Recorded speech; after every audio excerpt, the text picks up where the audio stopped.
ورحمة الله وبركاته. تم الإفراج عني، أفرجوا عني. أنا أحمد علاء وأحمد حجر بضمانة أفرجوا عني بضمانة، وقالوا الملف حكي عادوا يوصل للنيابة وعاد يستدعوني في تحقيق، وأهم شيء ما علينا. أنا الآن خارج السجن، خرجت بضمانة، خرجت، أفرجوا عني بفضل الله وحده بفضل الله وحده، ثم بفضل السيد عبد الملك. اتصال الو مستر الممري، يخرج الآن وليس غير الآن يخرج الآن. تم الإفراج عني على طول، ثم بفضل الشعب، ثم بفضل الأوفياء الشرفاء الذي يقفوا في ظهري.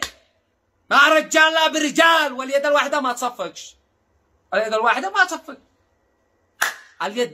ما تصفقش، ما رجال لا برجال. وأنا محبوس، بتوصلني الفيديوهات الذي فزعوا في اليوتيوب في الفيسبوك في الفزع المسمري، البنات العيال الشباب الشابات، كل من وقف معي وفزع معي. هانا بحذيتكم بسنطل بصباتكم، هانا ما رجال لا برجال. اقسم بالله اني محبوس من بسرعة الفيديوهات والمعنوية ترتفع. ما رجال لا برجال. وانا ما احتبست يعني علشان نفسي، انا احتبست لاني بنتكلم بكلمة حق، بنتكلم باسم الشعب، فلذلك احتبست. انا ما قد ظلمنيش قاضي ولا قد دخلت محكمة من اول، انا تكلمت لاجل المستضعفين ولاجل الشعب ولاجل المظلومين، تكلمت علشانهم. فالذي وقفوا معي في هذا الوقت مشوا لاجلي، مشوا لاجل مصطفى الممري.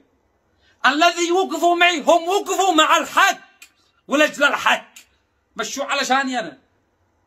فلا تخافوش، والله لو يحكموا عليكم اعدام.